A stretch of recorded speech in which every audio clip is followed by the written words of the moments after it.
नमस्कार दोस्तों, मैं तजिंदर वालिया आप सभी दर्शकों का, हमारे देश विदेश के जो भी दर्शक ये प्रोग्राम दीप एक्सप्रेस न्यूज़ पर देख रहे हैं, मैं उनका स्वागत करता हूं। सभी को मेरी प्यार भरी नमस्कार, सत श्री अकाल, आदाब। जैसा कि सभी जानते हैं कि आज सूर्य देवता का दिन था। आज सूर्य ग्रहण लगा।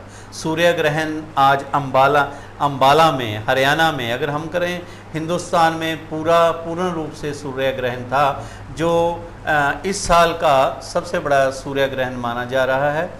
हम उस पर बातचीत करेंगे, ग्रहों पर उसकी क्या दशा रही और आम जन पर उसका क्या प्रभाव रहेगा, ये हम बातचीत करेंगे। इसके साथ साथ आज जैसा कि आप सभी जानते हो, आज पिता का दिन है, आज फादर डे है। फादर डे पे भी हम आज बातचीत करेंगे। इन दोनों मुद्दों पर हमारे साथ बातचीत करने के लिए हमारे साथ हैं ज्योतिषाचार्य है पंडित कन्हैया लाल जी। कन्हैया जी, हम आपका अपने स्टूडियो में स्वागत करते हैं। आप कथावाचक हो, ज्योतिषाचार्य हो, हम आपका बहुत बहुत स्वागत करते हैं। जय श्री श्याम, बहुत बहुत धन्यवाद वालिया साहब। जय श्री श्याम। हमारे साथ हमारे दूसरे आज एक्सपर्ट हैं, हमारे आपके जाने पहचाने श्री प्रद्युम्न सचदेवा जी। प्रद्युम्न सचदेवा जी, हम आपका भी स्वागत करते हैं। धन्यवाद। और ख़ास तौर पर ये सूर्य ग्रहण के बारे और हम अपने फादर डे पे जो आज है उस पे भी बातचीत करेंगे। और बीच में हमारे साथ शामिल होंगे, बीच बीच में हमारे सुशील शर्मा जी भी बातचीत रखेंगे अपने हिसाब से। और मैं अपने दर्शकों को भी, जो भी व्यूअर्स हमारा ये प्रोग्राम देख रहे हैं, उनसे मेरी रिक्वेस्ट होगी कि वह भी कुछ भी अपना सवाल पंडित जी से पूछना चाहें तो पंडित जी उसका भी जवाब आपको देंगे। और हम बातचीत शुरू करते हुए कन्हैया जी, जो आज ये सूर्य ग्रहण लगा, सुबह से था 3 बज के कुछ मिनट पे वो समाप्ति हुआ, कई कंट्री में तो अब भी वो चल रहा है, इसके बारे हमारे व्यूअर्स को जानकारी दी।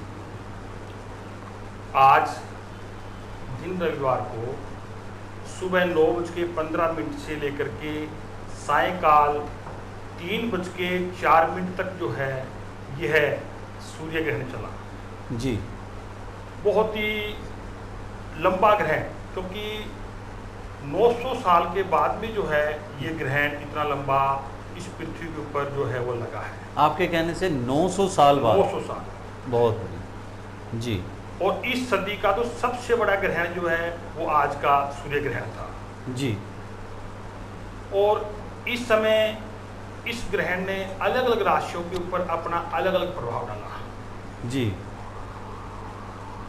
ग्रहण के समय के अंदर आज जी भक्तों ने बहुत पूजाएं की और दान भी किए जी। जैसे कल आपने अपने न्यूज के द्वारा सबको हाँ बताया जी, था जी। और बहुत ही अच्छा आपने वाले साहब कल सबको गाइड किया और आज उसका परिणाम देखने को मिला कि सभी ने जो है वो जब तक और दान में अपना समय व्यतीत किया जी। पंडित जी, गाइड तो किया हमारे विद्वानों ने, जो कल विद्वान आए थे।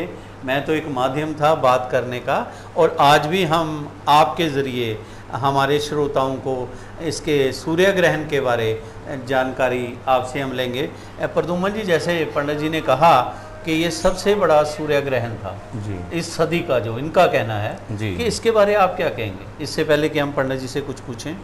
बिल्कुल। जैसे अभी आदरणीय पंडित श्री कन्हैया लाल जी ने ये बताया ग्रहण के बारे में, कि मेरी भी जानकारी में ऐसा नहीं था कि इतना लंबा ये ग्रहण जो है सूर्य ग्रहण 900 साल के बाद आया है जी।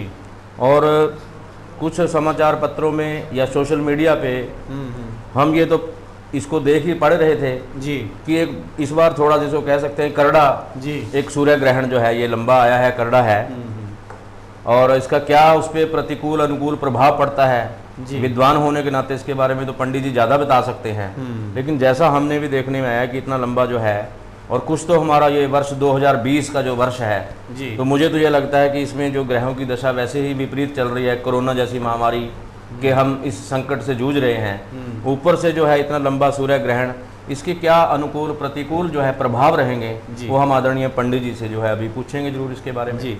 पंडित जी, जैसे हमारे व्यूअर्स, हमारे सुशील जी हैं, अंशुल कुमार हैं, दीपिंदर सिंह हैं, सुशील शर्मा जी हैं, रीना सिंगला जी हैं, ये सभी आपको राम राम भी कर रहे हैं। और हमारी मैडम रीना जी पूछ रही हैं, जय श्री राम शास्त्री जी, हमारा ओ भाग्य है आपने हमारे दीप चैनल पर आकर दर्शन दिए, हमें बहुत खुशी हुई। धन्यवाद। ये हमारे अपना कहना है मैडम का।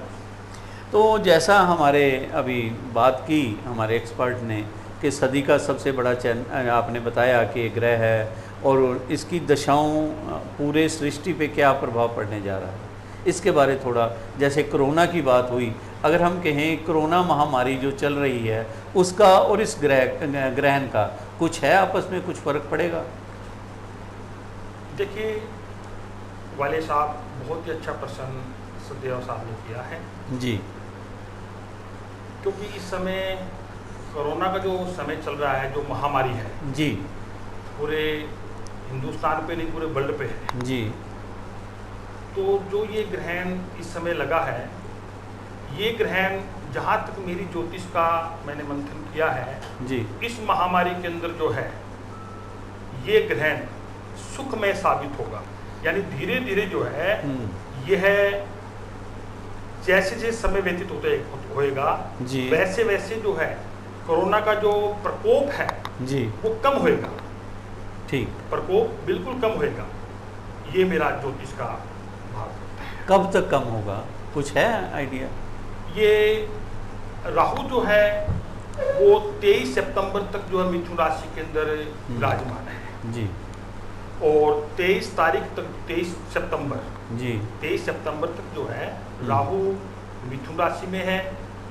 उच्च का राहु होने के कारण जी, कोरोना का जो प्रकोप है वो बढ़ेगा, लेकिन उसका जो हम कहते हैं कि बीमारी जो है वो बढ़ेगी, लेकिन उसका जो प्रकोप है वो इतना नहीं रहेगा जी। यानी जो प्राणियों के अंदर शक्ति प्रबल है वो बढ़ता जाएगा, प्राणियों की शक्ति बढ़ती जाएगी जिससे जो है कोरोना से लड़ने की क्षमता में बढ़ जाएगी। जी, आप कुछ कह रहे थे? मैं वो शक्ति के बता रहा था कि जैसे पंडित जी ने बताया ना कि इसका प्रकोप बढ़ सकता है, लेकिन क्या होगा कि जो समाज के अंदर प्राणियों के अंदर इम्यूनिटी, किसी भी रोग प्रतिरोधक जो क्षमता होती है हमारी, ये मेरे हिसाब से इनका कहने का भाव वो है पंडित जी का कि हमारी रोग प्रतिरोधक जो क्षमता है, इम्यूनिटी सिस्टम है, इम्यून सिस्टम जो है जी, वो अच्छा और सुधर जाएगा, वो उसके साथ लड़ने की उसके अंदर ताकत इंसानों के अंदर पैदा हो जाएगी। ये बढ़ने के बावजूद भी, क्योंकि बहुत से वायरस हमारे यहाँ वैसे भी चलते हैं, हमारे अलग तरह के वायरस, हमारे खांसी जुकाम जो हमें होता है वो भी एक वायरस होता है, लेकिन उसकी हमें शक्ति होती है। एक चीज़ मुझे अच्छी लगी, हमारे ज्योतिषाचार्य पंडित जी ने, हमारे शास्त्री जी ने जो पहली ही बात की, पहला जो तीर छोड़ा उन्होंने कोरोना के ऊपर, वो हमारे शिक्षाविद जो हैं उससे सहमत हैं। हाँ बिल्कुल बिल्कुल, हाँ बहुत अच्छी बात है। और अच्छा लगा कि एक चीज़ पे हमारे ज्योतिषाचार्य और शिक्षाविद दोनों की एक राय बनी पहली बात पे। एक चीज़ और पंडित जी, जैसे 12 राशि होती हैं, अगर मैं ठीक हूँ या 12 राशि होती हैं, 9 ग्रह होते हैं, 9 ग्रह होते हैं। जैसे अगर हम पहले राशियों की बात करें या पहले 9 ग्रहों की बात करें, जैसा आप ठीक समझें।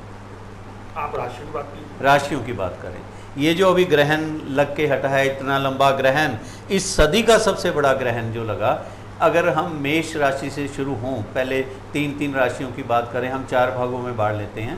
पहले 3 राशियां जैसे मेष है, और कौन सी हैं? मेष, वृष, जी, ये तीनों की हम बात करते हैं। मेष राशि के बारे आप। मेष राशि के अंदर जो है जी, ये ग्रहण जी, सुप्रदक रहेगा, यानी धन का लाभ देगा जी। तो इसके अंदर जो है मेष राशि के जो जातक हैं जी, वो बड़े सौभाग्यशाली रहेंगे इस ग्रहण के। जी, वृष राशि के लिए मध्यम रहेगा जी, और मिथुन राशि के लिए कुछ कष्टकारक रहेगा। मिथुन के लिए ठीक नहीं है। हाँ, क्योंकि मिथुन राशि के अंदर सूर्य राहु दोनों इकट्ठे बैठे थे जी, और मिथुन राशि के अंदर ही जो है वो ग्रहण लगा है जी, तो जिस चीज के अंदर जो ग्रहण लग रहा है उसको प्रभावित तो करेगा, इसलिए जो है वो थोड़ा सा कष्टकारी रहेगा। और मेरे विचार के अंदर अगर आज जो है, जैसे कल आपने विद्वानों को बुला करके इस बात के विषय में चर्चा की थी, तो अगर उन्होंने उपाय किया है तो निश्चित रूप से जो है वाले साहब ये जो नेगेटिव रिजल्ट आना था वो पॉजिटिव में चेंज हो जाएगा। ठीक, हमारे विद्वानों ने जो कल आए थे उन्होंने ये कहा था कि आप सतनजा अनाज दान कर सकते हैं, आप लाल कपड़ा दान कर सकते हैं, इस तरह की बात बताई थी। और उन्होंने ये भी कहा था कि सिर्फ ढकोत जो होते हैं या शनिदेव के मंदिर में या कुष्ठ आश्रम में ही दान दिया जाता है, कोई दूसरे पंडित ये दान नहीं लेते। इसके बारे क्या कहेंगे? बिल्कुल सही कहा उन्होंने, क्योंकि ग्रहण का जो दान इतना भारी होता है जी कि इस दान को बचाना हर किसी के बस की बात नहीं है। और डकोत का जो शनि का दान होता है वो डकोत मिलता है, सबसे भारी दान शनि का माना गया है। जी मैं यही पूछने लगा था। शनि का सबसे भारी दान होता है और वो डकोत लेता है। जो हमारे शास्त्रों में ये कहा गया है कि शनि का दान सबसे भारी माना गया है, लेकिन बात यहाँ आ गई सूर्य ग्रहण की। उतनी पावर उसकी, उतनी भारी पावर इसकी है।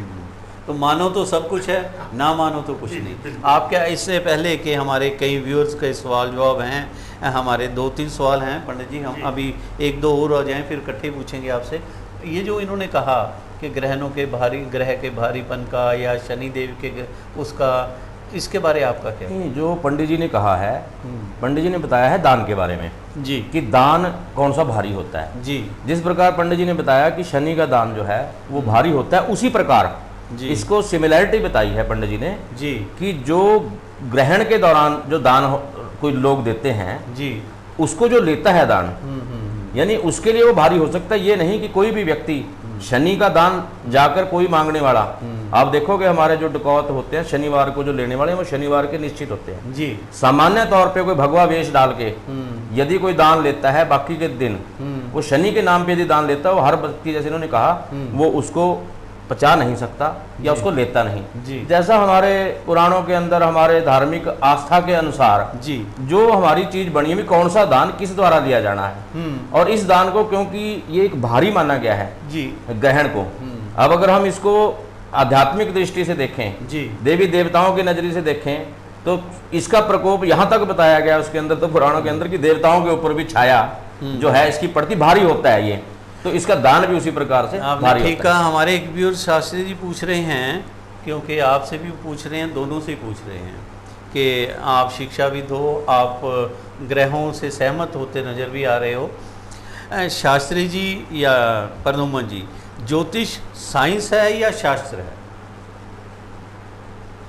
देखिए, ज्योतिष जो है एक साइंस है जी, मैं इसको साइंस कहूँगा। बहुत बड़ी बात की आपने जी। क्योंकि ज्योतिष शास्त्र जो है वो आज का नहीं है, वो बहुत प्राचीन पद्धति का है। और ऐसे ही साइंस भी जो है वो आज की नहीं है, ये भी प्राचीन पद्धति के अनुसार ही पाई गई जी। तो ज्योतिष के अंदर जो चीज पाई जाती है वो साइंस में तब्दील होकर के उसका एक यूज बन जाता है कि वो परफेक्ट हो जाती है कि ये चीज सत्य है। अब जैसे मान लो सूर्य ग्रहण है, ये ज्योतिष का भी एक आधार है जी, और साइंस का भी बिल्कुल। तो इसलिए ज्योतिष और साइंस एक दूसरे के पूरक है। ठीक, कि ज्योतिष बिना साइंस नहीं है और साइंस बिना आपका क्या कहना है इसके बारे में? बिल्कुल, मैं पूर्णतः पंडित जी की इस बात से सहमत हूँ। अभी वालिया जी ने, आपने भी कहा कि शायद आप भी जो इसमें सारा पूरा बिलीव करते हैं, इसको ग्रह को मानते हैं, तो मेरी तो वालिया साहब जहाँ तक उस मुद्दे पे चर्चा हो रही थी जी, जहाँ तक मानने का है मेरा सबसे पहला आधार मानने का है विज्ञान जी। वैज्ञानिक किसी भी बात के पीछे यदि वैज्ञानिक आधार है, उसकी सत्यता, उसकी प्रामाणिकता उतनी ही ज़्यादा होगी। जो ज्योतिष विद्या हमारी साइंटिफिक तरीके से की गई है स्टडी, उसको वो ज़्यादा अच्छे रिजल्ट्स दे सकती है जी। क्योंकि हमारा इतिहास में जो हमारा आज से हजारों साल पहले भी यदि कैलकुलेशंस की गई थी, सूर्य की दूरी की, जैसे श्लोकों के अंदर आता है कि कितने कोस दूर है, तो उस समय इसकी दूरी आज हम बताते हैं कि कितने किलोमीटर है, उस टाइम उसमें बताया गया। तो हर चीज के पीछे एक साइंटिफिक आधार है।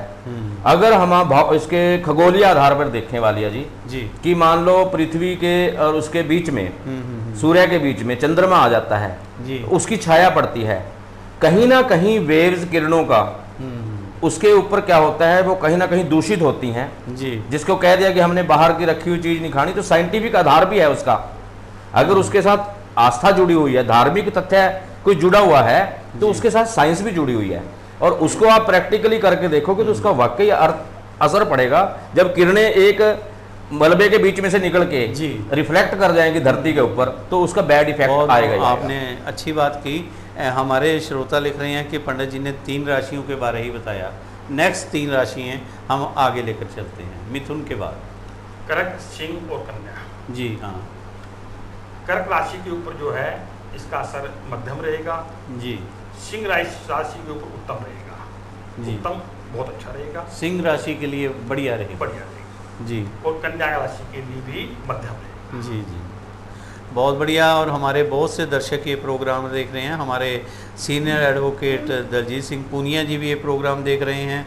और हमारे एक साथी पूछ रहे हैं पंडित जी आपसे, शास्त्री जी क्या ज्योतिषी 100% ज्योतिष पर विश्वास करना चाहिए? देखिए, ज्योतिष पे विश्वास अवश्य करना चाहिए, क्योंकि ज्योतिष जो है वो हमारे शास्त्रों का चक्षु है जी। ज्योतिष हमारे शास्त्रों का चक्षु है। तो जब तक हम ज्योतिष के ऊपर विश्वास नहीं करेंगे, चाहे हम कोई मूर्ति निकालें, शादी का मूर्ति निकालें या कोई भी शुभ कार्यक्रम करें, जब तक हमारे पास ज्योतिष का आधार नहीं होगा तो हम नहीं निकाल सकते जी। और वो तब निकलेगा जब हमारा ज्योतिष के ऊपर विश्वास होगा। ठीक है, विश्वास पे ही दुनिया टिकी। विश्वास एक हमारे वैसे तो बहुत से राजेश जी चोपड़ा जी हैं और कई साथी हमारे हैं, सुरिंदर जी हैं और प्रदीप शर्मा जी कुरुक्षेत्र से हैं, शाहबाद से राजेंद्र गोयल हैं, ये सारे हमारा प्रोग्राम देख रहे हैं। विकास सेठी जी ये पूछ रहे हैं, God never hates his children so he never gives trouble to anyone, everyone gets their result of karma, कि परमात्मा ने सभी बनाए हैं, वो किसी को दुख नहीं देता, लेकिन आपके जो कर्म हैं, जो आप कर्म करते हो, उसी से ही आपका हिसाब किताब चलता है। देखिए, बहुत ही अच्छा क्वेश्चन किया उन्होंने कि कर्म के आधार के ऊपर ही जो है जी वो फल मिलता है। लेकिन वाले साहब देखो, कर्म के साथ साथ जो है हमारे साथ धर्म जुड़ा हुआ है जी। इस पृथ्वी के ऊपर हम कर्म करने के लिए आए हैं, चाहे हम मंदिर में जाएं खुशी के अंदर, चाहे हम ज्योतिष के आधार के ऊपर बात करें जी। अगर हम अस्वस्थ तो डॉक्टर के पास जाएं जी, ठीक है। यानी कहने का भाव है कर्म जो है वो हमें करके जो है वो एक भगवान ने जो एक हर आदमी को एक ड्यूटी सौंपी है जी, एक ड्यूटी सौंपी है कि पृथ्वी के ऊपर जा करके ये कर्म इस व्यक्ति ने करना है, ये कर्म इस व्यक्ति ने करना है, और वो अपने कर्म अनुसार ही वो जो है वो अपने भाव रखता है और आगे कर्म करता चलता है और वो फल उसे प्राप्त होता है। हमारे इससे पहले कि मैं और बात आगे लूँ, हमारे एक दर्शक हैं जो ये लगातार हमारे प्रोग्राम देखते हैं, क्या ग्रहों के दौरान, ग्रह के ये सूर्य ग्रहण के दौरान या कोई भी ग्रहण उन्होंने पूछा है लगे, जैसे चंद्रमा या सूर्य 2 ही ग्रहण लगते हैं, क्या ग्रहों के दौरान बाहर जा सकते हैं? उन्होंने ये क्लियर नहीं किया कि फ़ौरन जा सकते हैं या बाज़ार जा सकते हैं या किसी दूसरे शहर में जा सकते हैं, कई बार ये तीनों ही क्लियर कर दो। देखिए, वैसे तो ग्रहण के अंदर बाहर जाना निषेध माना गया है जी। फिर भी बहुत ही आवश्यक कार्य हो, भाई हमारा सरता नहीं बिना जाए मान लो, वो एक अलग चीज़ है।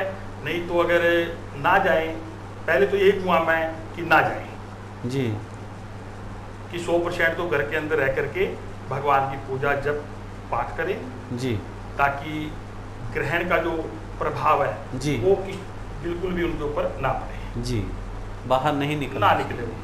और मैं अपने दर्शकों को बता दूं, हमारे बीच हमारे प्रोफेसर सुशील शर्मा जी भी पहुंच चुके हैं, हम उनको भी इस चर्चा में शामिल करेंगे कुछ देर बाद, वो पहुंच चुके हैं। जो अभी बात की इन्होंने कि ग्रहण में बाहर निकलना, आप शिक्षा भी दो, ठीक है जी, और पामिस्ट्री की भी आप बात कर रहे हो, बीच में साइंस की भी बात चल रही है। बिल्कुल बिल्कुल। क्या ग्रहण में इन्होंने जैसे कहा निषेध है, बाहर नहीं जाना चाहिए, आप इसके बारे क्या कहें? देखो वालिया जी, इस कोरोना के संकट के दौरान जी इस चीज़ का जवाब बखूबी मिल चुका है। जैसे हमारे माननीय प्रधानमंत्री जी ने एक वायरस की वजह से जी पूरे समाज को जागृत किया कि आपने बाहर नहीं जाना, सोशल डिस्टेंसिंग रखनी है, वायरस आपको कहीं से भी नुकसान पैदा कर सकता है जी।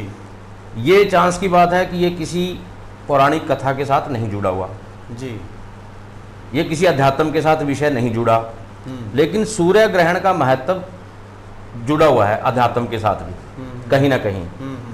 जहां तक मैंने अभी पहले बताया कि इसका जो साइंटिफिक आधार है, बाहर जाने के पीछे अगर आप साइंटिफिक महत्व मेरे से पूछोगे, पंडित जी बताएंगे आस्था के आधार पर जी, मैं इसको विज्ञान के आधार पर बताऊंगा। अभी मैंने बताया कि जो सूर्य की किरणें हैं जी, जब उनको दो तरह से, एक तो आपकी बॉडी पे भी वो इफेक्ट कर सकती हैं, चर्म रोग हो सकता है जी, अगर हम सूर्य की तरफ देखते हैं जी, ग्रहण के दौरान इंसान क्या है, बाहर निकलता है तो गलती से वो उधर वेव्स उनकी किरणों की तरफ देख सकता है जी, तो उसका सीधा सीधा जो हमारे आंखों पे इफेक्ट पड़ सकता है। अब अगर हम आस्था के साथ भी अध्यात्म के साथ किसी को जोड़ के जी, ये कहेंगे उसका साइंटिफिक आधार, उसका नुकसान है। जिस प्रकार हम बाहर निकलेंगे, सोशल डिस्टेंसिंग नहीं करेंगे तो कोरोना हमें पकड़ सकता है, ऐसे ही वो किरणें, जो सूर्य की किरणें, क्योंकि बीच में वो ग्रहण लगने से, यानी कि बीच में कोई चीज उसके आ गई, एक बहुत बड़ा ग्रह, उपग्रह जब हमारा चंद्रमा है वो बीच में अगर उसके आ गया और उसकी वजह से कोई डिस्टर्बेंस आ रही है, तो साइंटिफिक आधार में इसमें प्रिकॉशनरी, हमें साइंटिफिक आधार से भी बाहर नहीं निकलना चाहिए यदि हमारा सर रहा है, और यदि अनअवॉइडेबल सर्कमस्टांसेज हैं तो यदि हम बाहर चले गए, लेकिन फिर कम से कम उस तरफ देखना नहीं है जी। तो इस तरह की ये सावधानियां जो हमारी सुरक्षा के लिए हैं। जैसे आपने ठीक कहा, हमारे रघुवीर सिंह जी, हमारे गुरकबाल सिंह जी रोपड़ से, सुरिंदर पाल सिंह जी हमारे लुधियाना से, प्रदीप खोंसला जी अम्बाला से, और दर्जनों साथी हमारा ये प्रोग्राम देख रहे हैं। मैं आपकी बात से थोड़ा सा सहमत हूँ, थोड़ा सा नहीं। ऐसा जैसे आपने कहा कि ये मोदी जी ने, हमारे प्रधानमंत्री जी ने चलो जो बात की, आपने उसी को आधार बनाकर आगे बात की कि भाई साइंटिफिक है या ये उसमें नहीं आता। अगर हम देखें, हमारा जैन समाज लगभग 2-3 हज़ार साल पुरानी बात कर रहा हूँ, तो उन्होंने मुंह पे पट्टी बांधनी शुरू कर दी थी, जो अब कोरोना में आप लोग हम बांधते हैं, ये पड़ी हैं जो हमने भी रखा हुआ है, बाहर निकलते ही हम वो मुंह पे अपने पट्टी बांध लेते हैं। हमारे जैन साधु वो 2-3 हज़ार साल पहले ही उन्होंने अपना मुंह ढकना शुरू कर दिया था। जो हमारे साधु संत हैं, चाहे वो किसी भी धर्म, किसी भी जाति के हों, आप कभी नोट करना, जो ठीक साधु संत होंगे, वैसे तो सभी ठीक होते हैं, वो जल्दी जल्दी अपने पास किसी भी अपने शिष्य को या उसको ज़्यादा नज़दीक नहीं आने देते कि भाई आप डिस्टेंस बनाए रखो। ये चीज़ें तो पुरानी चलती रही हैं, इस पर भी हम बहस करेंगे। हमारे एक व्यूअर्स हैं, वो लिख रही हैं, पंडित जी अगर ज्योतिषी साइंस यानी यह ब्रह्मांड में सितारों और ग्रहों का अध्ययन है तो कुछ महात्मा, लो वही जो बात मैं कर रहा था, और कुछ महात्मा खुद को भगवान क्यों कहलवाना चाहते हैं या क्यों खुद भगवान बनकर बैठ जाते हैं? क्या सच में वो भगवान हैं? वो ज्योतिष पे या साइंस पे उनके आगे कुछ नहीं? देखिए भाई साहब का बहुत अच्छा क्वेश्चन है जी, क्योंकि भगवान ने हमें इस संसार के अंदर कर्म करने के लिए भेजा है जी, और जब तक वो अच्छे कर्म करता है, चाहे वो ज्योतिषाचार्य है, चाहे महात्मा है, चाहे आम प्राणी है जी, तब तक भगवान उसकी संपूर्ण सहायता करते हैं जी। और जैसे ही वो अगर थोड़ा सा ऊपर बढ़ने की कोशिश करता है, यानी शास्त्रों के विरुद्ध जाने की कोशिश करता है जी, तो उसका फल जो है वो मेरे ख्याल में पीछे काफी हद तक हम लोगों ने भी देखे हैं, या प्राचीन प्रतीक देखते आ रहे हैं, चाहे वो शिव पुराण के अंदर भी, रामायण के अंदर भी, विष्णु पुराण में भी हमने देखा है कि जिसने भी भगवान बनने की कोशिश करी है उसको डाउन होना ही पड़ा है, उसको नीचे आना ही पड़ा है, आखिर भगवान की शरण में जाना ही पड़ेगा। नहीं, बहुत अच्छी। सर्वशक्तिमान तो सिर्फ भगवान है, अकाल पुरख जिसका कोई आकार नहीं है, उसको मैं इस चर्चा में सुशील जी आपको भी शामिल करते हैं, आप भी तैयार रहिए। हमारे एक और दर्शक हैं, उन्होंने आपसे पूछा है, रीना जी ने, सदेवा जी साइंस कहती है कि वायरस से बचने के लिए घर पर रहना पड़ता है, पर साइंस कहती है सूर्य ग्रहण में अपना काम रोककर घर पे मत बैठो।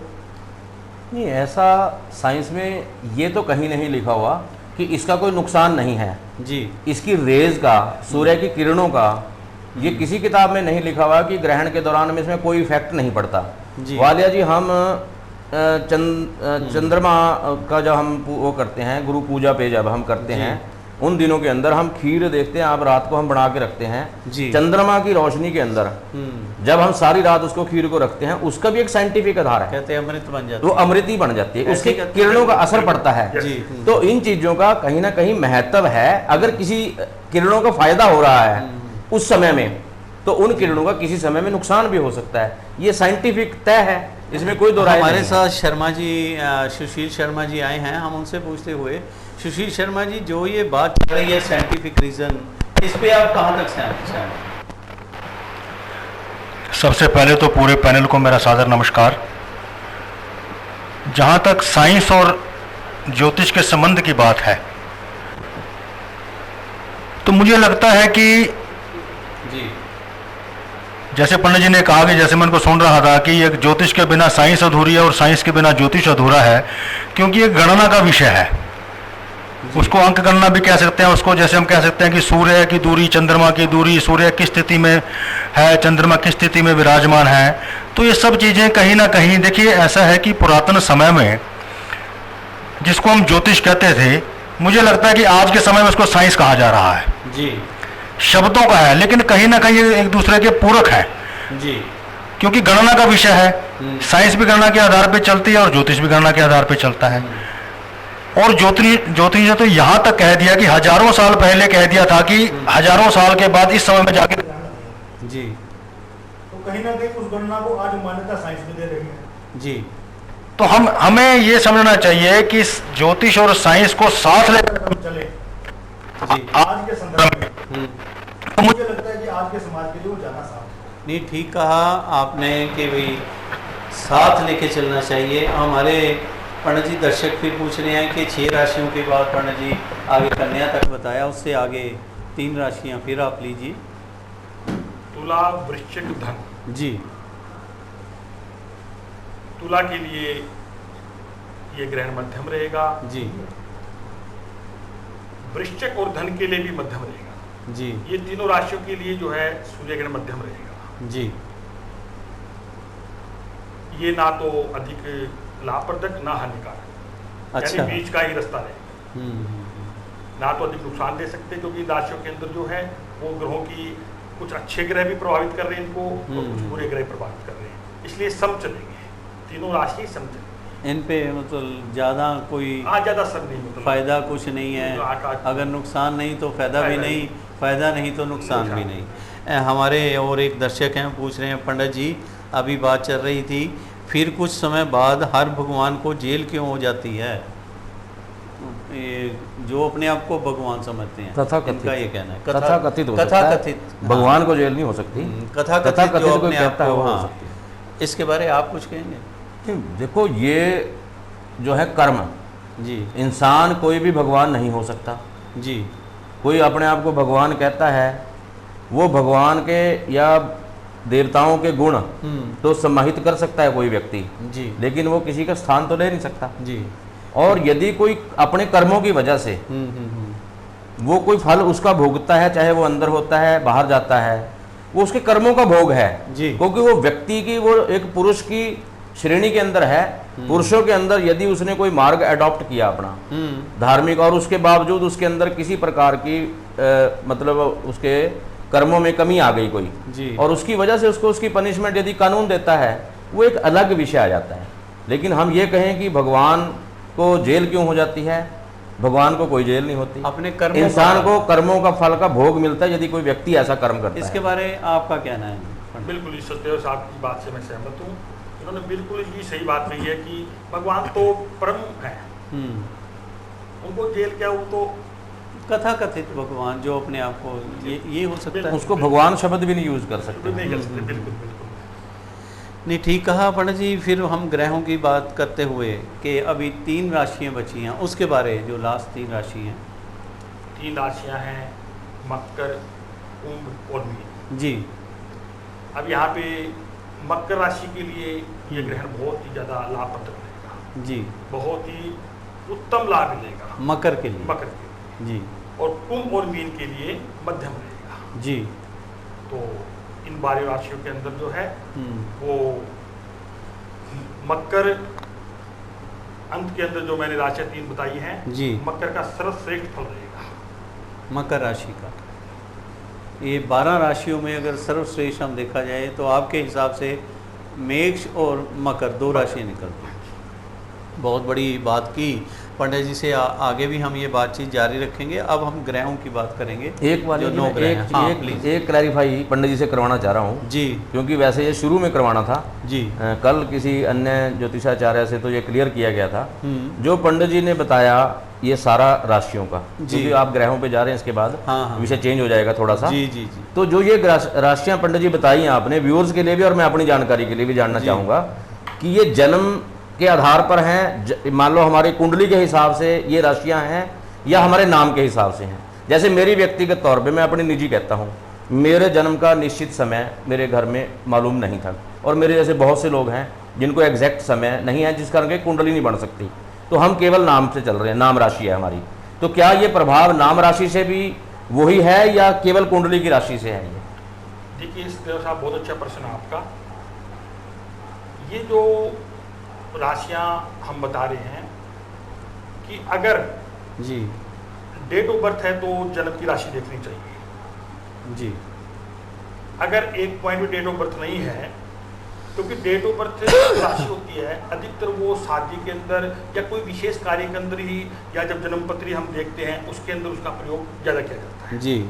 लेकिन जनरल रूप से अगर हम बात करें तो नाम राशि जो है वो ज़्यादा प्रभावित करती है नाम के। हाँ, जब भी ब्राह्मण या ज्योतिषी जब जंत्री खोलता है तो नाम पूछ करके प्रश्न काल के हिसाब से वो उत्तर देता है। तो बिल्कुल आप अपनी राशि, जैसे आप कन्या है मेरी, जैसे पास है, हाँ, तो कन्या राशि है जैसे, तो आप इसी का ही प्रयोग कीजिए क्योंकि वो आपके पास है नहीं, वो है नहीं। तो अब कहीं कहीं तो अपना मन जो है वो हमें भगवान की दया से जो है इन राशि इन ग्रहों के ऊपर लगाना पड़ेगा। लेकिन मेरा फिर वो जन्म जो है ग्रहों के हिसाब से तो साइंटिफिक नहीं है।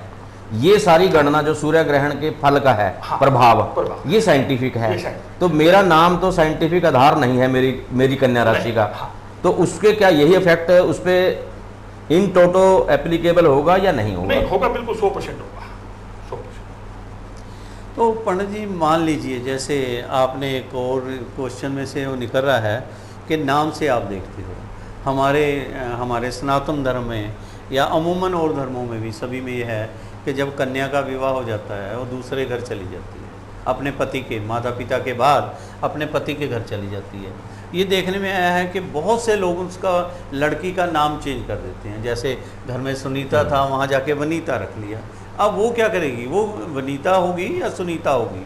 आपने कहा कि नाम से वो पता लगेगा, वो कैसे फिर पता लगेगा? देखिए ऐसा है वाली साहब, बहुत ही आपने गूढ़ प्रश्न किया है, बहुत ही गूढ़ प्रश्न किया है, क्योंकि ये जो प्रश्न है जी, ये आपने ऐसा प्रश्न कर दिया, अगर दर्शक सुन रहे हैं ना जी, तो ये मान लो धन्य हो जाएंगे इस बात के लिए।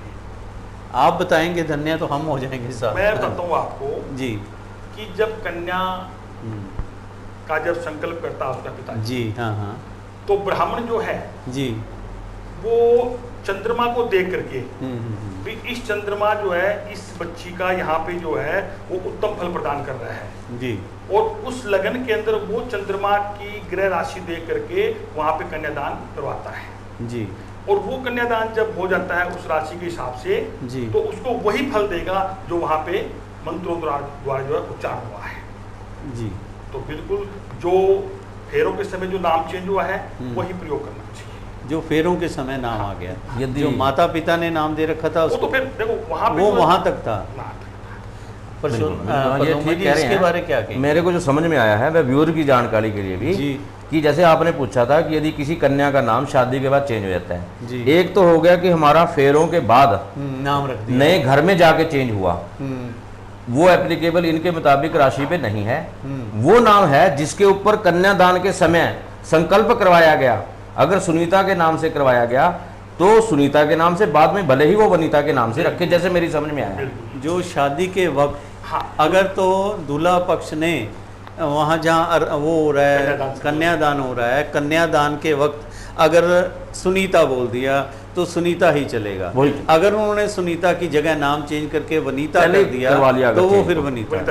ये है बिल्कुल। उनका जैसे पिता के घर में सुनीता नाम था, अगर उनके ससुर पक्ष ने उनके पिता को कह दिया भाई अब इसका कन्यादान आप वनीता नाम से करें, यही कह रहे हो आप? बिल्कुल बिल्कुल। अगर हाँ बिल्कुल, अगर उसको उन्होंने क्या हुआ कई बार ग्रह नक्षत्र के हिसाब से जी, यदि उनको लगा कि इसका वनीता के नाम से ज्यादा शुभ रहता है सारा कार्य, और उन्होंने उस नाम से जो है उसकी पूजा या सारा कुछ करवा दिया जी उस टाइम पे, जो मुझे समझ में आया, मेरा ज्ञान नहीं है ये, मैं उनकी सिर्फ जो कह रहा हूँ कि मैं, ताकि मेरी तरह सीधे जो व्यूअर हैं मेरी भाषा को यदि वो ज्यादा समझ सकते हैं, जो मुझे समझ में तो यही आ रहा है, क्योंकि अगर मेरी समझ गलत होगी तो अभी पंडित जी उसको करेक्ट कर सकते हैं। व्यूअर्स घर बैठे देख रहे हैं, उनकी करेक्ट नहीं हो सकती, मेरी इमीडिएटली करेक्ट। चलो, आपने पंडित जी ने अपने हिसाब से बात की, आपने अपने हिसाब से की। हमारे साथ सुनील जी भी बैठे हैं, जो सुशील जी प्रोफेसर हैं। उसके बाद पंडित जी आप पे फिर आ रहे हैं, आप थोड़ा सा और ज्ञान लगा के सोच लो इसके ऊपर।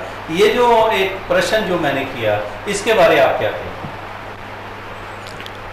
देखिए वालिया साहब, जहाँ तक मैं आपकी बात सुन रहा हूँ, क्योंकि ये जो फेरों के समय जो नाम बदलने की प्रथा है प्रथा तो है या नहीं? बस नहीं, बिल्कुल प्रथा है, नाम बदलने की प्रथा है। क्योंकि कई बार हमने सुनने में आया कि उससे शादी से पहले नाम और था, लेकिन शादी के बाद उसकी या तो कोई पंडित जी, मुझे लगता है पंडित जी बता सकेंगे, क्योंकि ये प्रथा है क्यों चली, इसके पीछे क्या कारण है, क्योंकि फेरों पर नाम क्यों बदला जाता है? कोई ना कोई इसके पीछे कारण रहा होगा, या तो वो लगन निकालने के लिए कारण रहा होगा, अभी वो लगन उस नाम से निकल रहा है, या जैसे अपना ये पति और पत्नी है, पति के नाम के साथ ऐसे कोई नाम का कोई ऐसे शब्द मिला के उनके आगे भविष्य के लिए अच्छा हो, या कोई ऐसी प्रथा हो।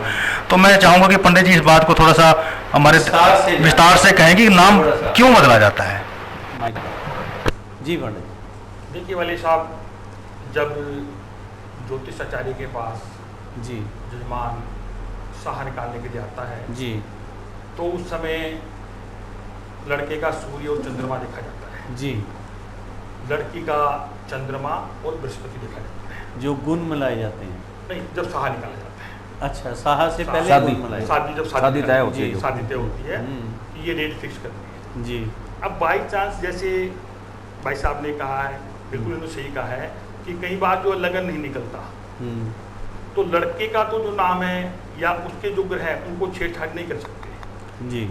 लेकिन शास्त्रों के अंदर जो है, अगर चंद्रमा अगर लड़की का सही नहीं आ रहा है या उत्तम नहीं आ रहा है, तो उसको नाम चेंज करके वहां पे लगन बनाया जा सकता है। चंद्रमा के इर्द गिर्द घूमेंगे। इसमें जो 8 ग्रह दूसरे हैं उनको छोड़ देंगे, उनको कोई नहीं है, सिर्फ चंद्रमा का है। आप कुछ कहेंगे इसके बारे में? मैं तो देखो, ये तो विषय जो है, आप शिक्षाविद हो, ग्रहों की इतनी बड़ी बात, ग्रहों की, मैंने ग्रहों की कोई शिक्षा नहीं लिया है। नहीं, वैसे मैं तो जो उन्होंने, क्योंकि सुशील शर्मा जी ने, इनकी बातों सुशील, मैं इस बात से सहमत हूँ, नहीं ठीक कह रहे हैं ये जी, क्योंकि मुझे इसके अंदर पीछे हो सकता है साइंटिफिक आधार तो मैं इसका नहीं समझ पाया अभी, लेकिन इतना समझ पाया हूँ कि इन्होंने मेल और फीमेल का जी नाम परिवर्तन के अंदर ये बताया कि उसका नाम फीमेल का नाम, क्योंकि मेल का चेंज नहीं किया जा सकता लगन के समय जी, क्यों, लेकिन उसमें क्योंकि चंद्रमा इसमें जो होता है, मैं फिर रोक रहा हूँ, क्योंकि इसलिए चेंज नहीं किया जा सकता पंडित जी। देखिए कि हम पुरुष प्रधान हैं, हम पुरुष का नाम नहीं चेंज करेंगे, हम औरत का, हम अपनी बहन का, अपनी बीवी का, या अपनी भाभी का, या जो भी हम कहें, अपनी बहू रानी का, उसका नाम तो हम चेंज कर देंगे। ये भी कुछ है। देखिए वाले साहब, वैसे हाँ, नहीं, बहुत अच्छी माफ बात करना है, बहुत अच्छी बात जी। धर्म शास्त्र के अनुसार जी, स्त्री का गोत्र तब चेंज हो जाता है जब ब्राह्मण गोत्रोच्चार करता है जी। तो उस समय जो है जब गोत्रोच्चार होता है, मान लो भी पहले पिता का जो गोत्र है वो चलता है, लेकिन बाद के अंदर जैसे ही फेरे हो जाते हैं, ब्राह्मण जो है उसके हस्बैंड गोत्रोच्चार जो है वो जब बोल देते हैं, तो केवल वही गोत्र चलता है जो अगले परिवार यानी ससुराल पक्ष का है। तो उस समय ही एक ऐसा मतलब समय होता है कि उसका नाम चेंज करके लगन निकाला जा सकता है। तो अगर गोत्र चेंज हो सकता है तो नाम चेंज अगर हम करें तो कोई वो नहीं। तीनों से एक क्वेश्चन है इसी के मिलता जुलता, आप जवाब साथ में देना। हमारे कोई सूझवान कोई हैं, मैं उनका नाम नहीं बताऊंगा, वो पूछ रहे हैं पंडित जी आपका भी के 3 विद्वान बैठे हैं, अच्छे भविष्य के लिए लड़की का नाम ही क्यों बदला जाता है? बेटे का क्यों नहीं बदल सकते? लड़की के अनुसार अगर लड़की अपना नाम ना बदलना चाहे तो इसका क्या मतलब है? ज्योतिष भी बेटे और बेटी में फर्क कराता है। वालिया जी, जैसे पंडित जी ने बताया, स्पष्ट बता दिया। नहीं, पहले तो फर्क कराता है ना बेटा बेटी में। ऐसे बेटा बेटी में क्या है कि जब बेटी ही हमेशा ससुराल में हमारे जाती है जी, गोत्र यदि चेंज होता है हमारे समाज में जी, तो ऐसा तो नहीं है कि लड़का कहीं जाता है अपने ससुराल में। लड़की अपने पिया का घर, माँ बाप का घर छोड़ के अन्य घर में जाएगी जी, और निश्चित तौर से जो उसका सरनेम है या गोत्र है वो वही लगता है जो उसके बाद उसके पति का होता है। तो नेचुरली ये है कि लड़की ने स्थान छोड़ा, लड़की ने गोत्र छोड़ के दूसरे गोत्र में प्रवेश किया, दैट्स वाई उसका नाम चेंज किया। इसलिए नहीं है कि कोई शोषण वाली बात है या कोई इन्फीरियरिटी कॉम्प्लेक्स वाली बात नहीं है। आज ये हमारा टॉपिक नहीं है, लेकिन बाद में बात निकली सुशील जी, इससे पहले कि हम अपने विद्वान पंडित जी की तरफ आए, आधा मिनट आप इसके बारे में क्या कहेंगे, फिर हम अपने दोबारा सूर्य ग्रहण और उधर ही आते हैं बात करें जी। देखिए, जहाँ तक लड़की के विषय में बात की गई, लड़का और लड़की के विषय में, तुमके प्राण यमराज से वापस ले लिए, वो भी नारी थी, तो नारी का दर्जा कहीं भी कम नहीं आंका गया है। नारी को त्याग की मूर्ति कहा गया। नारी तो वो है कि जो अपने पति के प्राण भी यमराज से वापस ले ले। ये तो शर्मा जी चलो ये वो है। लेकिन आज के संदर्भ में अगर बात की जाए, देखो बात प्रश्न जायज है उनका कि लड़का और लड़की में पहले क्यों, लेकिन वो कहते हैं कि कहा उसी को जाएगा जिसके पास देने की सामर्थ्य हो। सुशील जी, हमारे दर्शक बहुत जागरूक हैं और एक और दर्शक लिख रहे हैं, क्योंकि बहस ही हम बहुत इस पे लंबी हो सकती है। जैसे आपने कहा औरत त्याग की मूर्त है, जेंट्स में भी बहुत ऐसा त्याग हुआ है, कभी इस विषय पे हम फिर बात करेंगे। पंडित जी, यह तो कोई बात नहीं बनी, कोई श्रोता पूछ रहे हैं आपसे, यह तो कोई बात नहीं बनी कि हुई कि गोत्र बदलना है तो नाम भी बदल दो। गोत्र तो पता है बदलेगा, पर नाम लड़के का क्यों नहीं बदला जा सकता, लड़की का ही क्यों बदलते हैं? ये तो ऐसे सवाल हैं जो किसी दिन लंबे इस पे हम बहस कर सकते हैं। ये तो इस पे कोई अंत नहीं हो सकता इसके सवालों का। इस पे हमारे आगे रीना जी लिख रही हैं, यह तो कोई बात नहीं हुई कि अगर लड़की किसी के घर जाएगी तो उसी पर सारे नियम थोपे जाएंगे, लड़के पे क्यों नहीं थोपे जाएंगे? ये तो आप बताओ जी, त्याग औरतें करती हैं या मर्द करता है? देखिए वाले जी, मैं जहाँ तक बात आई है कि त्याग, देखिए जो अपना घर छोड़ के आई, त्याग तो उसका बड़ा माना जाएगा ना, इसमें तो कोई दो राय नहीं है कि जो घर है उसका त्याग तो है। लेकिन त्याग के साथ साथ जो मर्यादाएं हैं, जो हमारा शास्त्र कहता है, देखिए हम शास्त्र से बाहर कोई बात नहीं कर सकते। आज के संदर्भ में ये बातें बेईमानी है जी, ये बातें आज के संदर्भ में नहीं कह सकते हम, क्योंकि आज समय काल परिस्थिति के हिसाब से धर्म भी बदल जाता है, समय काल परिस्थिति के हिसाब से शास्त्र भी बदल जाते हैं। शास्त्रों की चलो ये हम शर्मा जी फिर, तो आज के संदर्भ में कुछ बातें बदल गई हैं। मैंने ये देखा है शास्त्रों में तो बहुत कुछ लिखा है समय के साथ पंडित जी कि आप विद्वान हो, जैसे गरुड़ पुराण में भी बहुत कुछ लिखा है।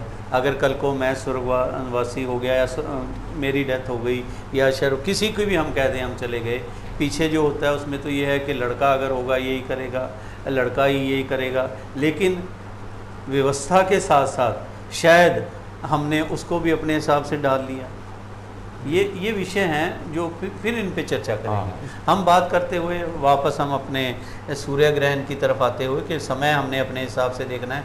पंडित जी, आपने 12 राशियों की बात की, अब हम 9 ग्रहों को अपने हिसाब से ले लें। सबसे पहले कौन सा आप ग्रह लेकर चलेंगे? सूर्य लेकर? हाँ, सूर्य जी हाँ, इसका मतलब थोड़ी सी नॉलेज है मुझे भी। फुल जी, चलो मेहरबानी। सूर्य के बारे आप देखिए, सूर्य तेज का ग्रह है जी, और कुंडली में जिस जातक के अगर लगन के अंदर अगर सूर्य पड़ा है, विराजमान है, तो ये मान लो कि संसार के अंदर जो है बहुत ख्याति पाता है, यानी बहुत प्रसिद्धि पाता है जी, लगन में अगर लगन के अंदर जी, क्योंकि उसके मुख के ऊपर, उसके चेहरे पे एक ऐसा तेज होता है कि जो भी कार्य करता है वो उस कार्य के अंदर उसे सफलता मिल जाती है जी। तो सूर्य जो है वो प्रबल ग्रह माना गया है जी, और कुंडली के अंदर राजयोग प्रदान करने वाला जो है वो भी सूर्य है जी, और पिता का कारक भी सूर्य है जी, पिता का कारक भी सूर्य है तो ये सूर्य कुंडली में सबसे अच्छा ग्रह माना गया है सूर्य का।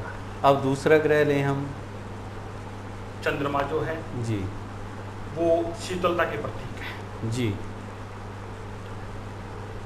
वाली साहब, चाहे परिवार हो, समाज हो, जी, चाहे देश हो, जी, और हमारे सामने प्रद्युम्न जी बैठे हैं, चंद्रमा के विषय में मैं इनका नाम जरूर लूँगा इस विषय के अंदर। क्या बात है, अच्छा। क्योंकि चंद्रमा जो शीतलता के प्रतीक हैं, वो जब तक व्यक्ति के अंदर, प्राणी के अंदर जो शीतलता नहीं होगी, तब तक वो प्रतिष्ठावान नहीं बन सकता। क्या बात है।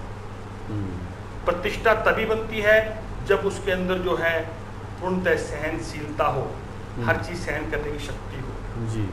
उदाहरण के लिए मैं आपको बताता हूँ, आप कोई भी IAS IPS ऑफिसर या बड़े जैसे प्रद्युम्न जी बैठे हैं, हमारे चेयरमैन साहब हैं, ऐसे पदाधिकारी आपने देखे होंगे कि उनका स्वभाव बिल्कुल शीतल। वालिया जी खुद भी हैं उसका उदाहरण एक। ये तो है। तो मेरा तो चंद्रमा पता नहीं कहाँ है। देखो आपने इतनी तरक्की पाई। जो शीतलता के प्रतीक है जी। तो ये कुंडली के अंदर शीतल का भाव के अंदर जो है व्यक्ति को अच्छा फल देते हैं। चंद्रमा कौन से उसमें हो अपने, अगर ये दूसरे स्थान के अंदर, वृष राशि के अंदर। जी, ठीक। अब हम सूर्य प्रथम उसकी बात की, दूसरे नंबर पे हमने चंद्र की बात की, तीसरे उस पे ग्रह पे आते हैं। तीसरा ग्रह जो है वो मंगल है। मंगल, सेनापति, ब्लड का, जी, भूमिका और ब्लड का, जी। और ये उसका जो है ये मकर राशि के अंदर है। जी। मकर राशि के अंदर उसका अगर मंगल बैठा है तो ये पूर्णतः भूमि सुख और शरीर को स्वस्थ रखने में सबसे ज्यादा योग प्रदान करता है मंगल ग्रह। मंगल, जी।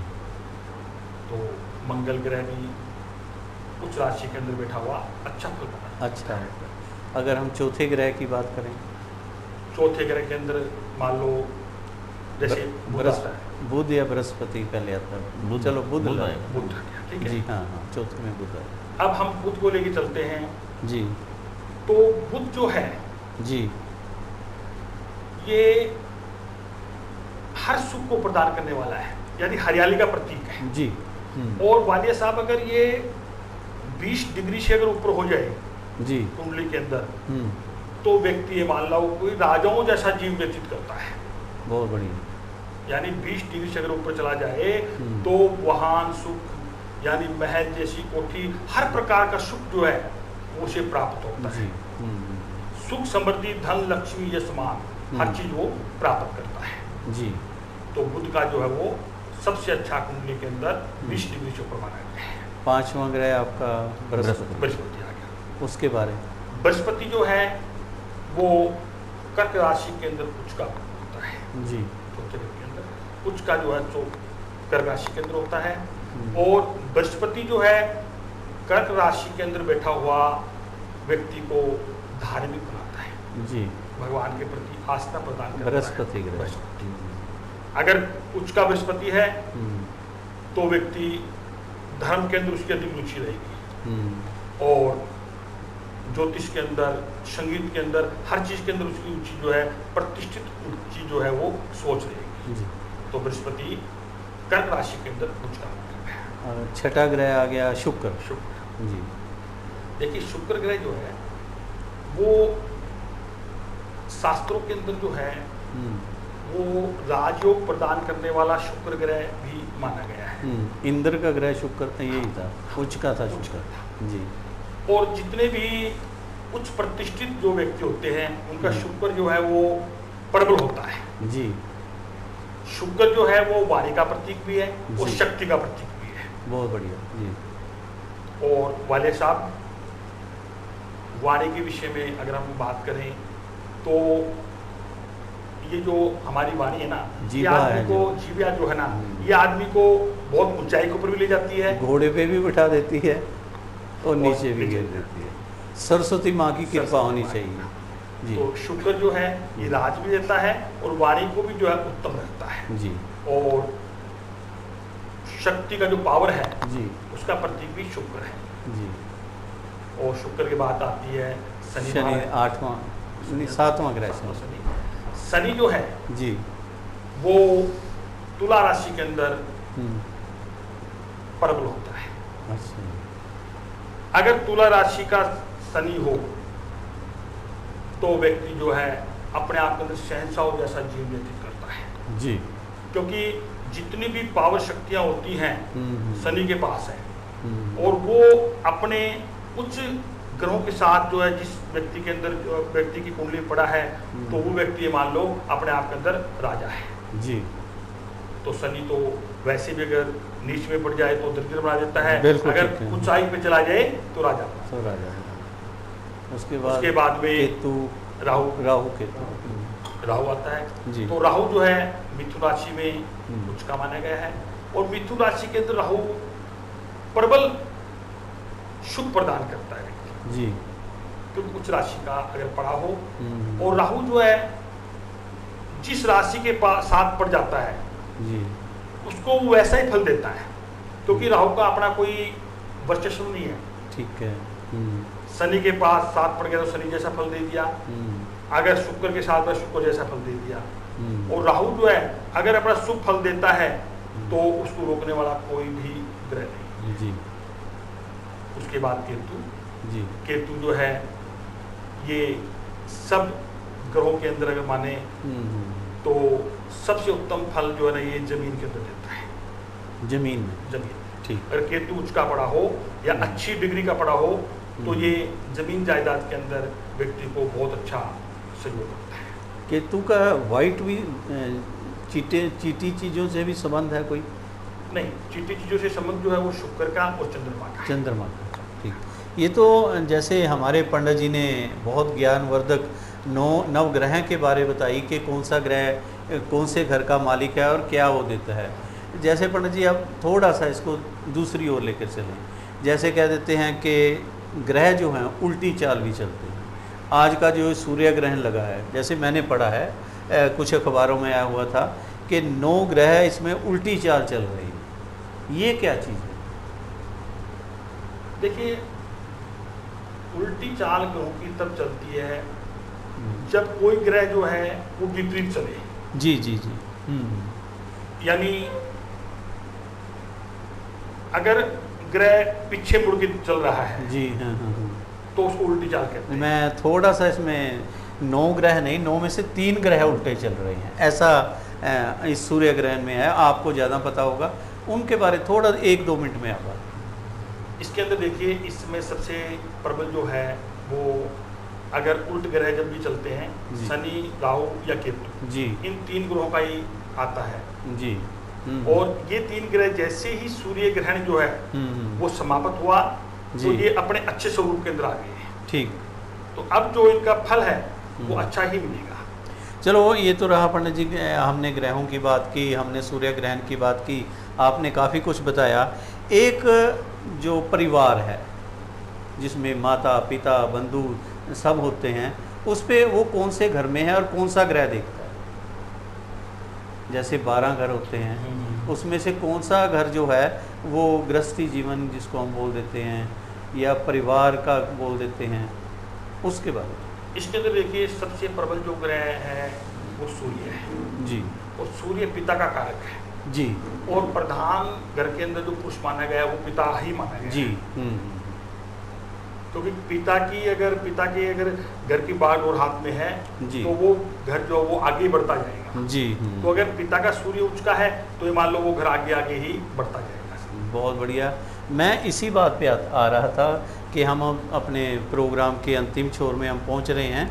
फादर डे की मैं बात कर रहा था पंडित जी। मैं घुमा के, आप तो विज्ञाता हो, आप जानते हो। और एक चीज़ हम पिता पे ही आते हुए, क्योंकि ये मैंने इसीलिए आपसे पूछा था, सूर्य का जो ग्रह था उसमें 1-2 लाइनें मुझे याद आई पंडित जी, जो पिता के लिए हमारे एक साथी ने आज डाल रखी थी, मुझे अच्छी लगी, जो मैं आप तक अपने व्यूअर्स तक लेकर आ रहा हूँ।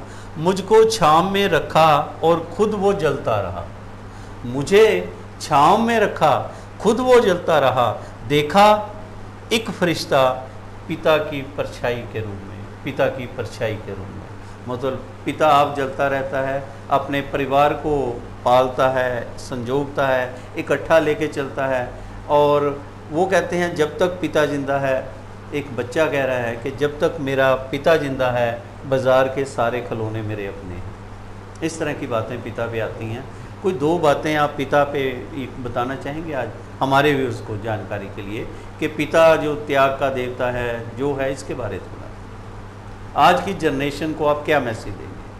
देखिए वाले साहब, बहुत ही अच्छा आपने ये प्रश्न किया है, क्योंकि आज के जो बच्चे हैं उनको मैं यही शिक्षा दूंगा कि जो भी कार्य करे घर के अंदर वो पिता की सहमति से और पिता की आज्ञा से ही करे जी। अगर आपने माता और पिता की आज्ञा लेकर के कोई भी कार्य प्रारंभ किया है तो उस कार्य के अंदर आप निष्फल नहीं हो सकते, ये 100% बात है। बहुत बढ़िया। अगर कोई भी कार्य करने आप जाओ बाहर और माता पिता के चरणों के हाथ और भगवान के आगे हाथ जोड़ के जाओ तो आपके सब कार्य सिद्ध हो जाएंगे। जी जी, यही मैं आज के बच्चों को। बहुत बढ़िया। हम अभी पंडित जी लास्ट में हम आपसे बातचीत करेंगे समापन पे। सुशील जी, आधा मिनट या 1 मिनट में आप ये पिता दिवस है आज, इस पे क्या कहना चाहेंगे? देखिए वाले जी, जहाँ तक पिता दिवस की बात आज कर रहे हैं हम, क्योंकि पिता तो वो है जो एक वृक्ष की, जिसको जड़ कहते हैं, अगर उसकी जड़ सलामत है तो वो सारा परिवार सलामत है। जी। अगर उसकी जड़ें नम हैं, उसकी जड़ों में पानी है, तो निश्चय ही वो परिवार रूपी जो पेड़ होता है, जो वृक्ष है, वो फलेगा फूलेगा। और जहाँ तक रही परिवार की बात फिर वही आ जाती है कि आपसी समन्वय। जैसे पंडित जी ने कहा कि माता पिता गुरु और परमात्मा। जी। देखिए पिता के कई रूप हो सकते हैं जी। अगर आज के संदर्भ की बात की जाए तो कहीं ना कहीं अगर हम जैसे आज के परिप्रेक्ष्य में देखें तो कहीं ना कहीं कोई स्त्री भी पिता का रूप ले सकती है। क्या बात। कई परिवारों में ऐसा है, देखिए पिता नहीं है लेकिन वो जो मातृ रूप है वो माता और पिता दोनों का पक्ष निभा रही है। तो ये बात है परिवार के समन्वय की, सहमति की। अगर बच्चों में सहमति है, अपने परिवार के माता का पिता का अगर वो आदेश मान रहे हैं और परमात्मा को मानते हैं तो निश्चय ही उनका किसी कार्य में रुकावट नहीं आएगी। तो जहां तक आज के परिप्रेक्ष्य की बात है, जैसे पिता दिवस है, तो मैं तो ये कहूंगा कि जो भी परिवार का पालन पोषण कर रहा है, चाहे वो स्त्री रूप है चाहे वो पुरुष रूप है, वो पिता का ही रूप है। बहुत बढ़िया शर्मा जी, आपने बहुत बड़ी बात की। हमारे दर्जनों साथी ये प्रोग्राम देख रहे हैं, जिसमें पुनीत शर्मा जी है, पुनीत कवि जी हैं, जसमेर चंद जी हैं, सरदार जी हैं, कोई रतन सिंह जी हैं, सुरिंदर ढींगरा जी हैं। इस तरह के हमारे दर्जनों साथी ये प्रोग्राम देख रहे हैं। मैं आप पर फिर आता, हमारे 1-2 साथियों ने सवाल पूछा है, वो हम जरूर पंडित जी से लेंगे, बाकी क्योंकि समय का भी हमने ध्यान रखना है। प्रदुम्न जी, बात हुई पिता दिवस की, जी। फादर डे की।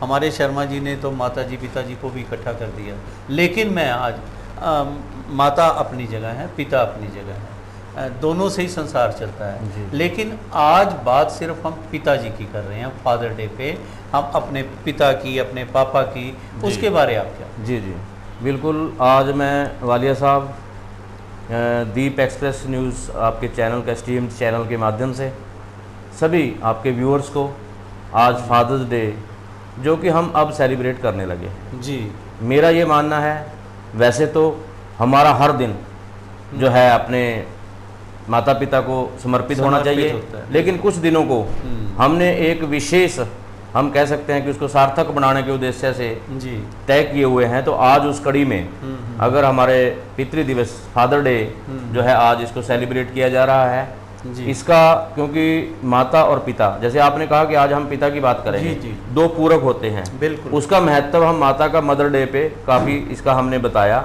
लेकिन पिता जो होता है वो सारा बच्चों का जो पालन पोषण, उसको स्कूल भेजना, लेके जाना, कंधे पे बिठाना, खिलौने दिवाना जी, जो माँ यदि ममता करुणा और उसके साथ वात्सल्य प्रेम के साथ अपने बच्चे का लालन पालन करती है, उसी प्रकार जो सामाजिक जिम्मेवारियां हैं, एक जो बोझ होता है, एक हैवी काम जो बच्चों को पढ़ा लिखा के उसका कैरियर बनाना जी। और कोई पिता ऐसा नहीं होता जो अपने बच्चे को ये चाहे कि ये मेरे जैसा बने। हर पिता वो होता है जो ये चाहता है कि ये मेरे से अच्छा बने। बहुत बढ़िया। पिता की ये तमन्ना रहती है हमेशा, यदि वो क्लास 2 रैंक का है उसकी तमन्ना रहेगी ये क्लास 1 बने, अगर वो क्लास 1 है तो उसकी तमन्ना रहेगी IAS बने, IPS बने। तो एक पिता का भी जो अपना महत्व है, जैसे कहते हैं एक टीम होती है जी, ये दोनों पूरक हैं। पारिवारिक टीम के अंदर यदि माता का अपना एक रोल है तो पिता का भी जो जिम्मेवारियां निभाने का, निर्वहन करने का, सारा दिन घर से बाहर रहकर शाम को थका हारा टूटा हारा और हाथ में फिर भी अपने फ्रूट का थैला उठाकर यदि घर में जाता है तो वो पिता जाता है। जिन्होंने पिता का साया जी, खोया है वो पिता के महत्व को समझ सकते हैं। बहुत बड़ी बात। वालिया जी, मैं केवल 17 वर्ष का था, तो उस समय पे मैंने पिता का यदि छाया, अपने साया खोया जी, तो मुझे उनकी कमी महसूस हो रही है। बहुत बड़ी बात है कि पिता कितनी बड़ी पूंजी है। आज मैं किसी के पिता को देखता हूँ जिसके सिर पे है, बिल्कुल, तो लगता है कि वो भाग्यशाली है। तो कहने का मतलब, यदि वो एक बहुमूल्य चीज है हमारे लिए, तभी मेरे को घाट महसूस हुई, तभी मेरे को लगा भले ही मेरे पास माँ जैसी अमूल्य संपत्ति है, लेकिन पिता की कमी मेरे को हर कदम पे महसूस हुई। तो आज इस फादर डे पे मैं दीप एक्सप्रेस न्यूज़ चैनल के माध्यम से सभी व्यूअर्स को एक बात कहूँगा कि वैसे तो हर पल हर दिन हमारा पिता को समर्पित होना चाहिए। जैसा आदरणीय पंडित जी ने कहा कि हमने कोई भी शुभ कार्य करना है, हम उनके चरण छू के अपना शुभ कार्य करें। बिल्कुल। लेकिन आज इस दिन के ऊपर मैंने आज ये सोशल मीडिया पे भी ये डाला था कि जिनके पास अपने माँ बाप हैं, जिनके पास पिता नाम की पूंजी है, उस पूंजी को संभाल के रखें, उस पूंजी की कदर करें। खोने पे इसकी कमी महसूस होती है, बिल्कुल, उसको संभाल के रखें।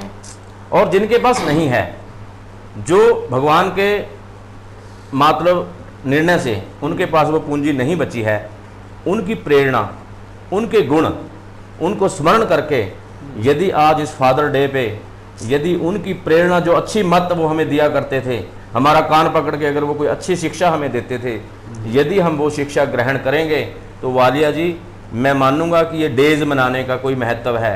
अन्यथा ये कागजों में सिमट कर, अन्यथा ये केवल डेज के बीच में बंद कर रह जाएगा।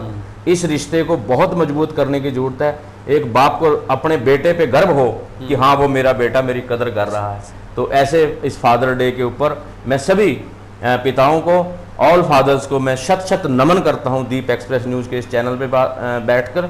और ऐसा इसका जो है महत्व मेरी समझ में आप बहुत भावुक हो गए। भावुक होता ही है आदमी जब अंदर से, दिल से आवाज़ निकलती है। और जब तक चीज़ हमारे सामने है हमें उसकी कदर नहीं होती, चाहे हमारी माँ है, बाप है, बहन है, भाई है, बीवी है, पति है या कोई दोस्त भी है, लेकिन उसके जाने के बाद पता लगता है। हमारे कई व्यूअर्स लिख रहे हैं, एकदम बहुत से मैसेज आए। हमारे एक साथी लिख रहा है कि पिता 2 तरह के आंसू रोता है, कभी देखे हैं आपने? कहता है एक आँख का और एक पसीने से। एक पसीना, बहुत अच्छा। पिता के 2 तरह के आंसू होते हैं। हाँ। एक आँख के आंसू के रूप में नजर आते हैं, दूसरा उसके पसीने में। बिल्कुल बिल्कुल, ये हमारा दर्शक लिख बहुत रहे हैं। बहुत अच्छे भाव उन्होंने इसकी तुलना की है पसीने से और आंसू से। हाँ, बहुत अच्छी ये एक तुलना की। नई चीज़ थोड़ा सा लगी। और एक हमारे रीना जी हैं, वो लिख रही हैं, आज उनकी दी गई विरासत पर खड़ा हूँ मैं। दूर तो चले गए हैं वो मुझसे, लेकिन उनकी नसीहत से ही आज मैं इस मुकाम पर खड़ा नज़र आता हूँ। आई मिस यू पापा। ये भी अपने फादर को वो दे रहे हैं। बिल्कुल वालिया जी, एक छोटी सी कहूँगा। हाँ हाँ आज जैसे इन्होंने बताया ना उसी संदर्भ में जी, कि आज हम उनकी दी हुई विरासत को यूज़ करते हैं। जी कभी कभी जब मैं गाड़ी चलाता हूँ जी, तो वालिया जी ऐसा अनुभव होता है कि शायद हमारे पिताजी की साइकिल हाँ का टोचन लगा हुआ है जो हमें खींच के ले जाके जाती है।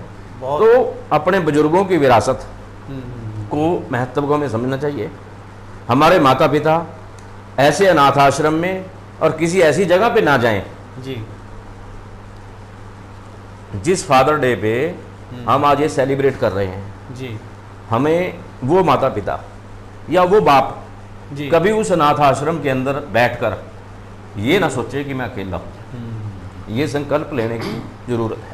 बहुत आपने बहुत बड़ी बात की। यूँ तो बहुत दूर चले गए हैं वो मुझसे, लेकिन जब भी गिरता हूँ कहीं पर तो पापा हाथ पकड़कर साथ खड़े नज़र आते हैं मेरे। पापा हाथ पकड़कर साथ खड़े आते हैं नज़र मुझे। ये प्रदीप जी लिख रहे हैं, रीना प्रदीप जी। और आई मिस यू पापा, रीना जी ने लिखा है कि पिता पिता होता है। जैसे एक बात जो इन्होंने कही कि मेरे साथ तो कई घटनाएं घटी हैं। मेरे फादर साहब भी 1999 के अंदर शर्मा जी उनका स्वर्गवास हो गया था। अभी पीछे पंडित जी मेरा एक बहुत बड़ा ऑपरेशन था, 8 दिन मैं वेंटिलेटर पे था। हमारी व्यूअर्स को कईयों को तो पता है, 8 दिन और 8 रातें 40 हॉस्पिटल मोहाली के अंदर मैं वेंटिलेटर पे था। डॉक्टरों ने तो आपको पता है कि किसी को मिलने नहीं देते, जवाब दे दिया था। उस वक्त मुझे लगा कि मेरे फादर साहब मेरे पास आए, जो 1999 में जिनका स्वर्गवास हो चुका, कि कहते मेरा घर का नाम जो है बब्बू है। कहते बब्बू कैसे पड़ा है, उठ खड़ा हो, तुझे बाहर तेरे यार दोस्त देख रहे हैं। और इतना कहा और वो एकदम जैसे मेरी आंख खुली। डॉक्टरों ने भी ये चमत्कार मांगा। कुछ ना कुछ है ये रिश्ते जो हम कह देते हैं इस दुनिया में, जो पितर हैं, पितर छाया बहुत बड़ी बात है। इस पे शर्मा पंडित जी हम आगे विस्तार से इस पे भी हम बातचीत करेंगे, पितर छाया पे। और अंत में हम, क्योंकि समय जो है बड़ा विद्वान है, समय अपनी गति से चलता है। लेकिन एक हमारे व्यूअर्स हैं वो मेरे साथ कहते हैं वालिया जी ये पंडित जी से ज़रूर पूछो, नहीं तो हमारी आपसे लड़ाई भी हो सकती है। नहीं भाई, हमारे आप व्यूअर्स हो, हम बिल्कुल नहीं लड़ेंगे आपसे, आपका क्वेश्चन ज़रूर पूछेंगे। पंडित जी ये हमारे एक साथी हैं, इन्होंने अपना डेट ऑफ बर्थ दिया है, इन्होंने अपना नाम बताया है। मैंने नाम आपके यहाँ लिख देता हूँ। इनका जन्म तिथि है 9/5/1972 साय 4:10 पे, और इनका जन्म स्थान पटियाला है। ये कहते हैं कुछ मेरे बारे कुछ बताइए। इनका शुभ नाम क्या है? शुभ नाम मैं लिख देता। राशि बता दो। हाँ, सिंगला जी हमारे व्यूअर्स का एक सवाल है जो बता रहे हैं पंडित जी। नाम ना लो बेशक। हाँ जी, नाम मत लेना, वैसे बता जी। आपकी जो लगन कुंडली के अंदर जो लगन है वो है कन्या लगन जी। और कन्या लगन के अंदर जो है बहुत ही जो ग्रहों की अच्छी दृष्टि पड़ रही है, वो विशेषकर जो है शनि और मंगल की दृष्टि पड़ रही है। यानी कन्या लगन के अंदर जो है वो आपका जन्म हुआ है और जो आपकी राशि है वो मीन राशि है कुंडली के हिसाब से। कुंडली के हिसाब से मीन राशि है और शुक्र की महादशा इस समय आपको चल रही है जी। और शुक्र की महादशा से मैंने आपको पहले ही बताया कि शुक्र की महादशा जब भी चलती है वो राजयोग देती है, पैसे बहुत देती है। राजयोग भी, राजयोग क्या बात है। राजनीतिक क्षेत्र में भी आगे जा सकते हैं, जो भी राजनीतिक क्षेत्र में आगे निकलेगा, निकल सकते हैं बिल्कुल। ये शख्स राजनीतिक क्षेत्र में काफी आगे निकल सकते हैं। तो इस समय आपके ग्रह जो है वो बहुत ही अच्छे योग बना रहे हैं। तो इन ग्रहों के अंदर अगर मैं आपको एक बात कहूंगा कि शुक्र की महादशा जब तक चल रही है आपको, यानी सन 2019 से आपको शुक्र की महादशा प्रारंभ हुई है, जो कि 20 साल की दशा होती है जी। इस दशा के अंदर आप एक उपाय अवश्य कीजिए ताकि कोई भी ग्रह आपका वो डाउन स्थिति में ना आए जी। वो उपाय क्या है कि किसी भी अंतक विद्यालय के अंदर जी महीने में, 6 महीने में, साल में एक बार जो है उन बच्चों को भोजन अवश्य कराइए। भोजन अवश्य कराइए। ये आपका प्रबल उपाय है कुंडली के हिसाब से। बाकी ग्रह आपके बहुत ही अच्छे इस समय चल रहे हैं। अगर आपका कोई क्वेश्चन तो आप पूछ सकते हैं। देखिए, आपने सुन लिया हमारे पंडित जी के मुखारबिन से। इन्होंने कहा कि आपके ग्रह बहुत अच्छे हैं, शुक्र आपका अब उच्च का है, आपको पैसा भी बहुत, पैसा तो आपके पास पहले भी बहुत है जैसे मुझे लग रहा है, प्रतिष्ठा भी आपकी और ऊपर उठेगी और आपको राजनीति में नई बुलंदियों तक आप पहुंचेंगे। पंडित जी ने तो कहा कि भाई किसी अंध विद्यालय में या जो हमारे नेत्रहीन व्यक्ति हैं उनको खाना खवाएं।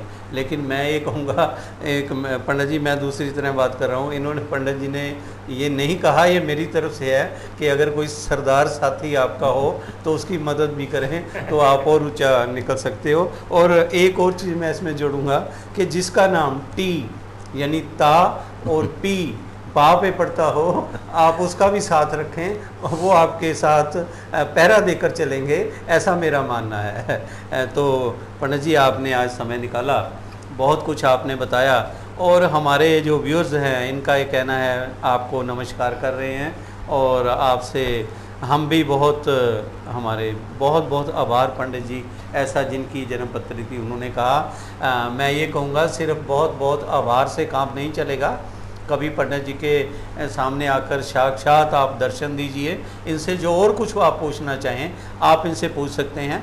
पंडित जी अपना एड्रेस आप बताएंगे, अपना टेलीफोन नंबर देंगे। अगर आप कोई भी पंडित जी से कोई सवाल करना चाहें, इनसे कोई बात करना चाहें, किसी भी तरह का, पंडित जी आप क्या क्या बताते हो हमारे व्यूअर्स को लास्ट में ये भी बता दीजिए। प्रद्युम्न जी ठीक है? हाँ बिल्कुल ठीक। बहुत ही पहले तो मैं वाले साहब, सत्यवर साहब और भाई साहब आपका धन्यवाद करता हूँ कि आपने सुशील जी कि मुझे इस लायक समझा स्टूडियो बुला करके मुझे बड़ी खुशी हुई। आज मैं स्टूडियो बैठ करके अपने आप को धन्य मानता हूँ और इसके पात्र आप नहीं, प्रभु है इसका तो पात्र, हम तो एक सिपाही हैं उसका।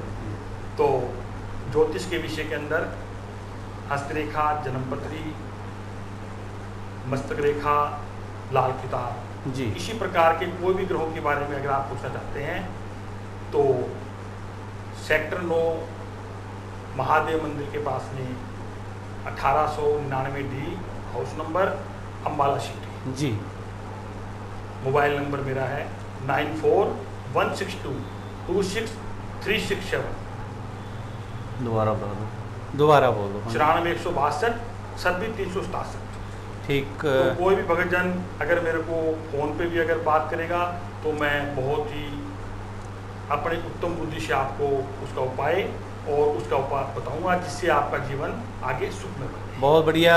अंत में मैं अपने देश विदेश के सभी दर्शकों से इससे पहले कि इजाज़त लूँ, मैं आपको बता दूं कि हमारे कन्हैया जी जो सेक्टर 9 अम्बाला शहर में जिनका निवास है, और इन्होंने बताया कि हर तरह के उपाय करते हैं, नवग्रहों का जो भी हो, बच्चे के जन्म से लेके मरण तक, संसार में जो आया उसने जाना भी है, जन्म से मृत्यु तक किसी भी तरह का कोई का पाठ हो, पूजा हो, कुछ भी हो, आप पंडित जी से कांटेक्ट कर सकते हैं। जीवन में उतार चढ़ाव हर एक शख्स के आते हैं। अगर आपका कोई परेशानी हो, कोई किसी भी तरह की कोई परेशानी हो, वो आप पंडित जी के साथ कांटेक्ट कर सकते हैं। सेक्टर 9 में कन्हैया जी इनका नाम है और इनका टेलीफोन नंबर है 9416226367। जी हाँ, ये इनका टेलीफोन नंबर है। और अगर आपने पंडित जी के लिए बारे कोई अधिक जानकारी रखनी है तो आप दीप एक्सप्रेस न्यूज़ पे भी बात कर सकते हैं, हम इनके साथ आपका कांटेक्ट करवा देंगे। और पंडित जी अंत में जो भी महानुभाव हमारे स्टूडियो में आते हैं, किसी भी धर्म, किसी भी जाति, किसी भी पार्टी, किसी भी संस्था, किसी जो कोई अच्छा कार्य कर रहा है इस समाज के लिए, हमारे अम्बाला में, हमारे हरियाणा में, हमारे नॉर्दर्न इंडिया में, हमारे हिंदुस्तान में, जो इवन के कनाडा से भी पीछे हमारे पास आए थे, हमने उनको भी सम्मानित किया। पंडित जी आप तो एक महान हमारे बुद्धिजीवी हो, जो लोगों की सेवा में लगे हुए हो। आप हमारे स्टूडियो में आए, हम आपका एक स्वागत छोटा सा करना चाहते हैं, अपना मेडल के साथ आपका हम स्वागत करेंगे। प्रद्युम्न जी बोल बांके बिहारी लाल की जय। बहुत बहुत धन्यवाद। ये था हमारा आज का प्रोग्राम। आज का ये प्रोग्राम में हमारे शास्त्री जी, कन्हैया जी, हमारे प्रद्युम्न सचदेवा जी, हमारे सुशील जी, मैं सभी का दीप एक्सप्रेस न्यूज़ की तरफ से धन्यवाद करता हूं। इन्होंने अपना कीमती समय दिया। मैं ये नहीं कहूँगा कीमती समय, ये तो इनका अपना चैनल है, इनका फ़र्ज है आकर बात रखना, आगे बात को चलाना, जिससे आम पब्लिक का कुछ ना कुछ भला हो सके। और हम वो दुआ करते हैं उस परमेश्वर से, उस प्रभु से कि ये जो कोरोना की महामारी चल रही है, परमात्मा जल्दी इसको समाप्त करे। और जितने भी कोरोना वॉरियर्स हैं पूरे हिंदुस्तान में जो लगे हुए हैं, हम सभी को सल्यूट करते हैं। और परमात्मा उनका सभी को जो बीमार हैं उनको जल्द ठीक करे, ऐसी हमारी कामना है। सभी से मैं विदा लेता हुआ त्रिंदर वालिया, नमस्कार।